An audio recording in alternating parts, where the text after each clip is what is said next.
नमस्कार। आज हम बीएड कोर्स में महात्मा गांधी जी के बारे में देखेंगे। इनके द्वारा दिए गए शिक्षा दर्शन से संबंधित विचार को यहाँ पर नोट्स के माध्यम से हम देखेंगे। सबसे पहले हम इनकी जीवनी को देखेंगे कि इनका जन्म और मृत्यु कब हुआ था। उसके बाद हम शिक्षा से संबंधित इनके द्वारा जो विचार दिए गए हैं कि शिक्षा के उद्देश्य क्या होना चाहिए, शिक्षा कैसी होनी चाहिए, उसमें पाठ्यक्रम किस तरह का होना चाहिए, छात्रों का स्थान कैसा होना चाहिए, इन सारी चीज़ों को हम यहाँ पर देखेंगे। तो जो गांधी जी थे, इनको एक दार्शनिक, राजनीतिक और शिक्षा शास्त्री के रूप में भी देखा जाता था। इनका जन्म जो है वो काठियावाड़ के पोरबंदर नामक स्थान पर 2 अक्टूबर 1869 ईस्वी को हुआ था। इनके पिता का नाम जो था वो करमचंद गांधी और माता का नाम जो था वो पुतलीबाई था, जो कि वो एक धार्मिक महिला थी। उन्हें धर्म में काफ़ी आस्था था।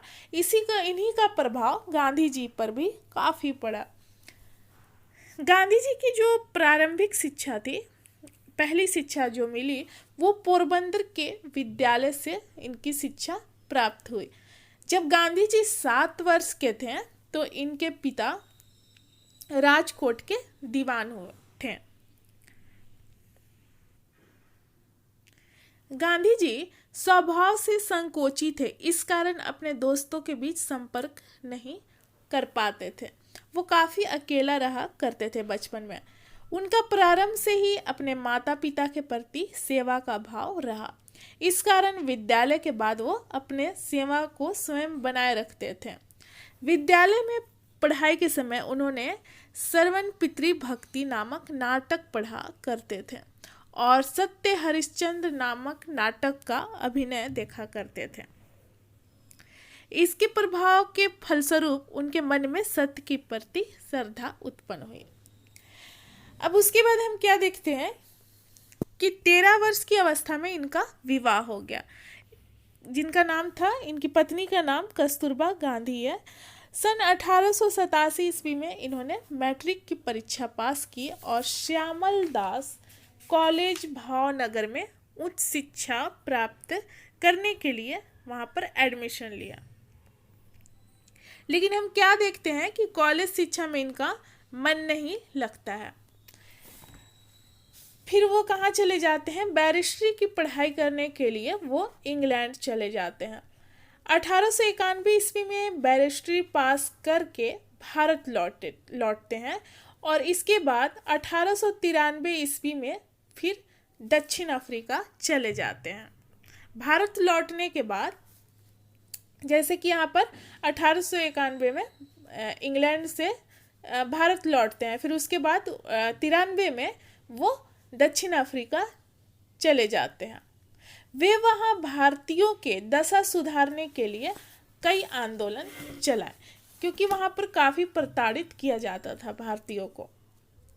वहाँ उन्होंने सत्य एवं अहिंसा के सिद्धांतों को व्यवहारिक रूप प्रदान किया।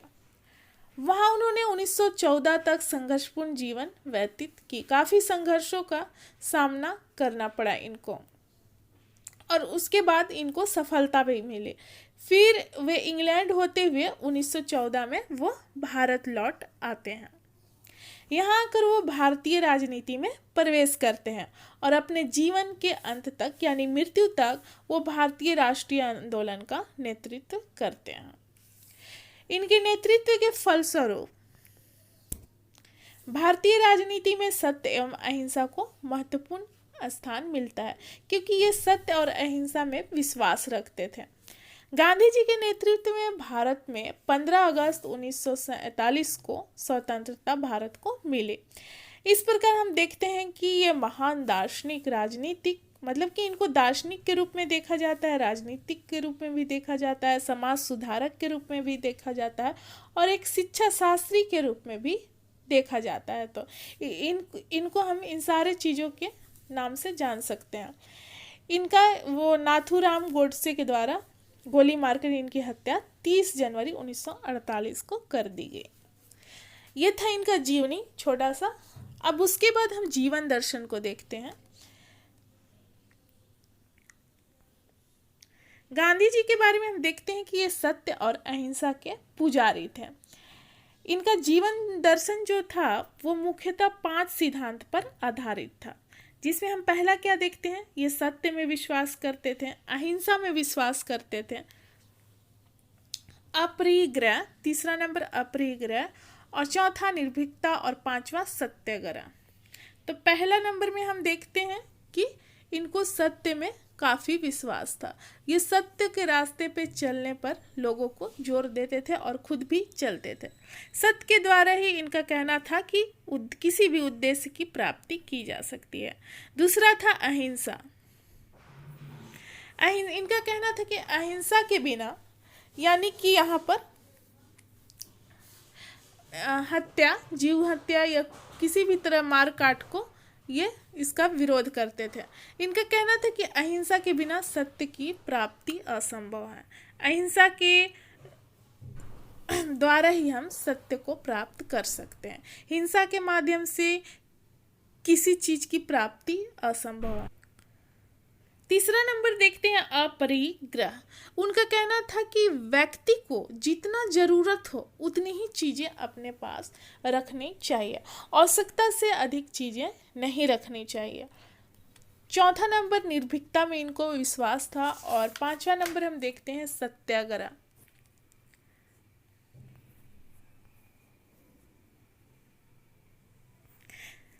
सत्य के आग्रह पर चलने पर इन्होंने बल दिया। अब देखेंगे गांधी जी का शिक्षा दर्शन।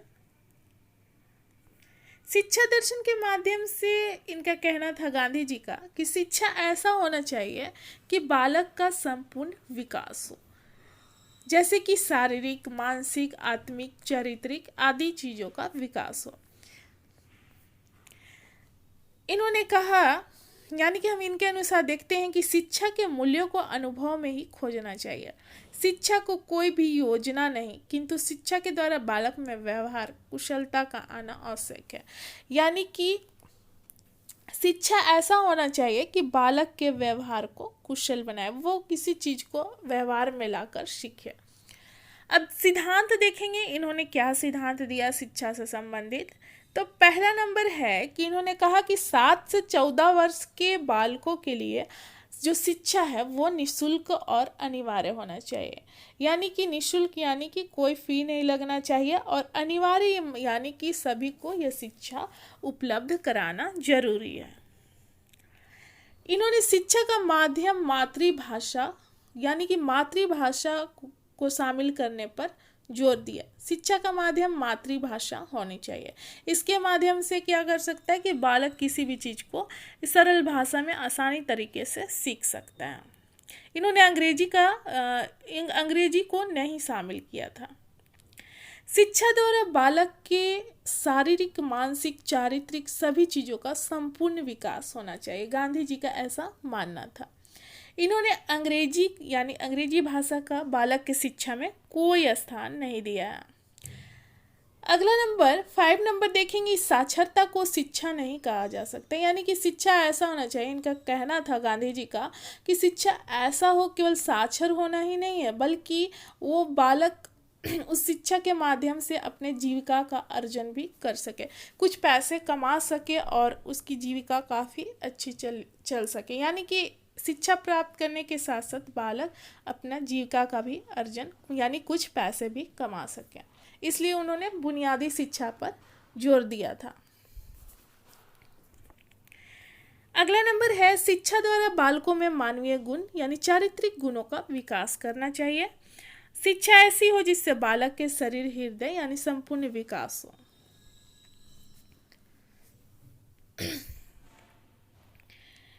बालकों की शिक्षा को क्रियात्मक पद से जोड़ा जाना चाहिए ताकि अनुभव को स्थान देकर उसे क्रियान्वित किया जा सके। यानी कि बालक अपने अनुभव के द्वारा उस चीज को खुद करके सीखे। शिक्षा ऐसी होनी चाहिए जिसे प्राप्त करके बालक को कोई ना कोई रोजगार मिल सके, यानी कि जीविका अर्जन इसके माध्यम से वो आसानी से कर सके।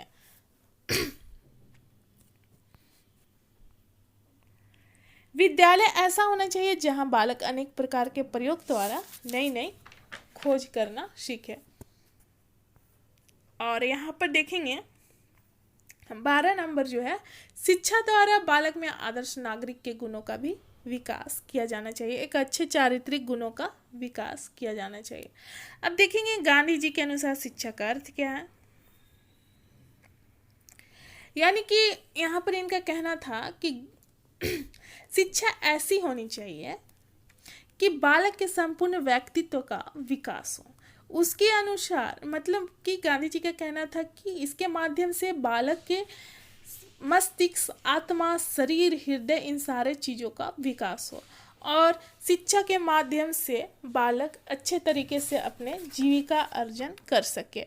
शिक्षा ऐसा होना चाहिए कि उसे रोजगार की मतलब यहाँ पर आवश्यकता ना पड़े, वो खुद कमाए। यानी कि बालक अपनी जीविका आसानी से कुछ मतलब कि जो भी कमाकर अपना आसानी से चला सके। अब देखेंगे यहाँ पर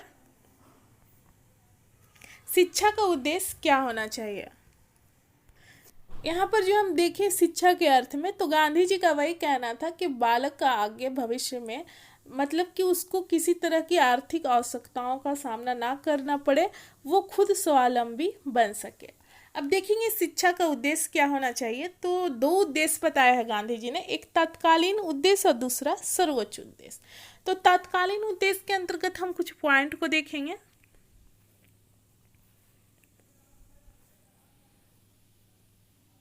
पहला नंबर है जीविका अर्जन का उद्देश्य। तो गांधी जी चाहते थे कि प्रत्येक बालक जो है नियमित शिक्षा प्राप्त करे, जिससे वे अपनी आर्थिक आवश्यकताओं की आसानी से पूर्ति कर सकें। वे आत्मनिर्भर बनने की शिक्षा पर बल देते थे। गांधी जी आत्मनिर्भर बनने की शिक्षा पर बल देते थे ताकि बालक अपने भावी जीवन में स्वावलंबी बन सके।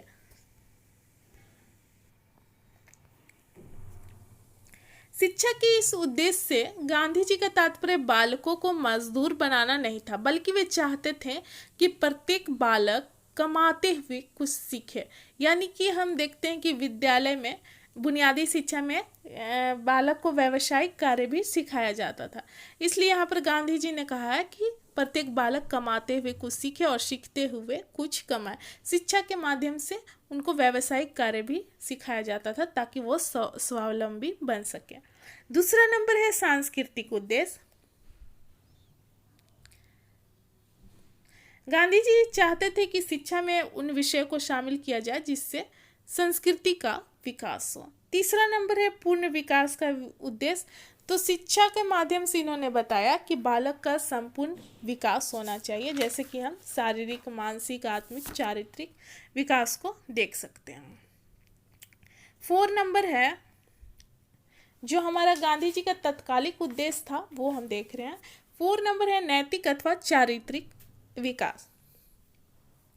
शिक्षा के माध्यम से गांधी जी बालकों में चरित्र का निर्माण करना चाहते थे, इसलिए पाठ्यक्रम में नैतिक विषय, नैतिक शिक्षा को भी शामिल किया गया है, जिससे बालक के अच्छे नैतिक एवं चारित्रिक गुणों का विकास हो।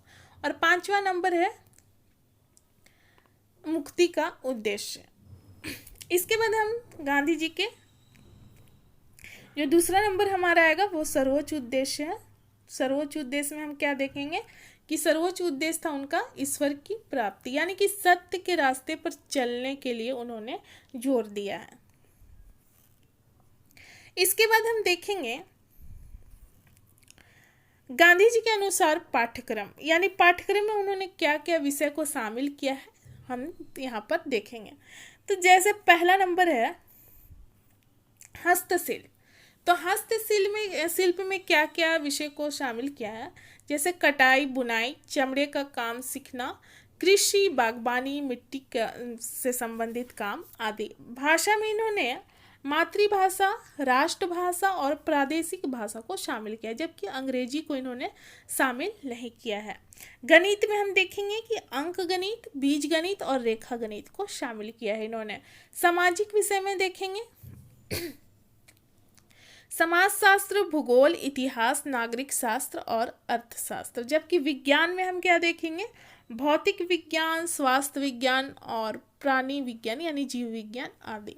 कला में हम देखेंगे संगीत, नृत्य कला, चित्रकला, हस्तकला और आदि। शारीरिक शिक्षा में हम देखेंगे खेलकूद, कुश्ती, योगा ड्रिल आदि। आचरण संबंधी शिक्षा में हम देखेंगे नैतिक शिक्षा, समाज सेवा और अन्य क्रियाएं आदि। इसके बाद हम देखेंगे शिक्षण पद्धति। तो पहला नंबर है, इसके अंतर्गत हम पॉइंट वाइज देखेंगे अनुभव द्वारा सीखना। गांधी जी का कहना था कि बालक जो है वो खुद प्रकृति का निरीक्षण करके वो खुद सीखता है, अपने अनुभव के द्वारा सीखता है। सामाजिक कार्यों में भाग लेकर भी बालक क्या करता है कि बहुत सारे चीज़ों को सीखता है। इसलिए उसे थोड़ा मतलब कि समाज और प्रकृति में बालक को खुला छोड़ देना चाहिए ताकि वो अनुभव द्वारा सीखे। दूसरा नंबर है क्रिया द्वारा सीखना, यानी करके सीखना। गांधी जी का कहना था कि क्रिया यानी स्वयं मतलब खुद करके सीखा हुआ ज्ञान अस्थायी होता है, जो कि हर क्षेत्र के लिए आवश्यक है। इसके लिए उनका कहना था कि बच्चों को प्रकृति का निरीक्षण करने और सामाजिक कार्य में भाग लेने का अधिक से अधिक अवसर दिया जाना चाहिए ताकि वो खुद करके सीखे। सहसंबंध विधि। इसके बाद हम क्या देखते हैं, सहसंबंध विधि, यानी कि गांधी जी का मानना था कि विषय और क्रिया को एक दूसरे से संबंधित करके बालकों को पढ़ाया जाना चाहिए। चौथा नंबर है शारीरिक अंगों का विवेकपूर्ण सहयोग। तो गांधी जी बुनियादी शिक्षा पर अधिक बल देते थे, जिसमें बालक को श्रम का अधिक महत्व देते थे, जिससे बालक आत्मनिर्भर बन सके। और अगला नंबर है मनसा वाचा कर्मणा का विकास। गांधी जी शिक्षण पद्धति में मनसा वाचा कर्मणा अहिंसा के सिद्धांत का पालन करने पर बल देते थे, यानी कि बालक की शिक्षण पद्धति मन, वचन और कर्म तीनों से शुद्ध होना चाहिए। अब देखेंगे शिक्षक का क्या स्थान होना चाहिए।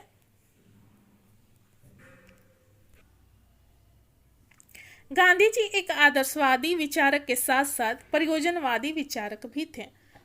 उनका मानना था कि शिक्षा की बहुत कुछ सफलता शिक्षक पर निर्भर करती है, जिसमें पहला नंबर उन्होंने बताया कि एक शिक्षक को अपने विषय का उनको पूरा नॉलेज होना चाहिए, तभी वो बच्चों को अच्छी तरह से शिक्षा दे सकते हैं। दूसरा नंबर उन्होंने बताया कि बच्चों के अनुभव को समझने के लिए शिक्षक को बच्चों के साथ मित्रतापूर्ण व्यवहार करना चाहिए, तभी बच्चे क्या कर सकते हैं कि अपने जो भी समस्याएं हैं वो खुले रूप से शिक्षक के सामने रख सकते हैं। तीसरा नंबर है बालक की रुचि और क्षमता के अनुसार ही शिक्षण उपलब्ध कराना चाहिए, यानी कि बालक जिस टॉपिक को पढ़ने में रुचि ले, जिस तरीके से पढ़ने, जैसे कि पढ़ाने की विधि भी अलग अलग तरीके की है, तो बालक जिस तरीके से शिक्षा को लेना पसंद करता है शिक्षक को उसी तरीके से शिक्षा देनी चाहिए और बालक की क्षमता के अनुसार देनी चाहिए। अगर जैसे कि छोटा बच्चा है, 7-8 साल का बच्चा है, तो उसकी क्षमता के अनुसार ही हम शिक्षा देंगे। अगला नंबर है बालक की जिज्ञासा को प्रोत्साहित करते रहना चाहिए, यानी कि एक शिक्षक को बालक की जो जिज्ञासाएं होती हैं, जो पाने की जिज्ञासाएं होती हैं, यानी कि सकारात्मक जिज्ञासा जो भी होती है उसको प्रोत्साहित करते रहना चाहिए। अगला नंबर है शिक्षक को मिलनसार, चरित्रवान, मृदुभाषी एवं क्षमाशील तथा परिश्रमी होनी चाहिए। शिक्षक को बालक के विचार एवं परेशानियों के प्रति संवेदनशील होना चाहिए। शिक्षण को प्रभावी बनाने के लिए नवीन शिक्षण पद्धति का भी प्रयोग करना चाहिए। उसके बाद हम देखेंगे छात्र के बारे में गांधी जी ने क्या बताया है। गांधी जी ने छात्र को शिक्षा का केंद्र माना है। यहाँ पर गांधी जी के विचार से छात्रों को अनुशासन में रहना चाहिए और उसे ब्रह्मचर्य का पालन करना चाहिए। गांधी जी का ऐसा मानना था कि बालक को जब तक वो शिक्षा बालक ले रहा है तब तक उसे ब्रह्मचर्य का पालन करना होगा। गांधी जी प्रारंभ से ही बच्चों में शारीरिक, मानसिक, बौद्धिक और आध्यात्मिक बल का विकास करने और उन्हें आत्मनिर्भर बनाने पर बल देते थे। अब शिक्षक के बारे में गांधी जी ने क्या बताया है। गांधी जी का कहना था कि शिक्षक ऐसे होने चाहिए कि जो मानवीय गुणों से युक्त हो, बालक की जिज्ञासा और उत्सुकता को बढ़ाए, उनकी भावनाओं, रुचि और आवश्यकताओं को मार्गदर्शन करे और उनकी चिंता और समस्याएं जो भी है बालक की, उससे उन समस्याओं को दूर करने की कोशिश करे। एक टीचर में ये गुण होना चाहिए, गांधी जी का ऐसा मानना था। गांधी जी शिक्षक को बालक का मित्र, परामर्शदाता और पथ प्रदर्शक मानते थे और यह चाहते थे कि वे मैत्रीपूर्ण ढंग से बालक में समस्त गुणों का विकास करें। यानी कि एक शिक्षक बालक में मैत्रीपूर्ण मतलब मित्रतापूर्वक तरीके से बालक के मानवीय गुणों का विकास करे। विद्यालय के बारे में गांधी जी ने क्या कहा है हम देखेंगे।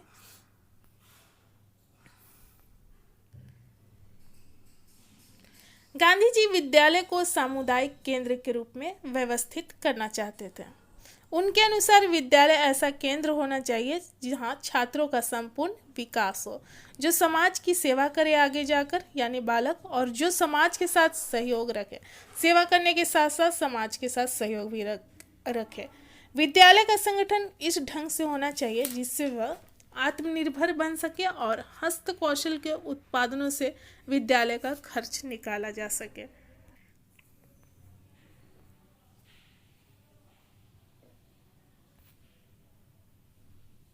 इसके बाद देखेंगे गांधी जी ने अनुशासन के बारे में क्या कहा है। तो गांधी जी का मानना था कि अनुशासन जो आत्म प्रेरित हो, वे अनुशासन के लिए शारीरिक दंड का विरोध करते थे।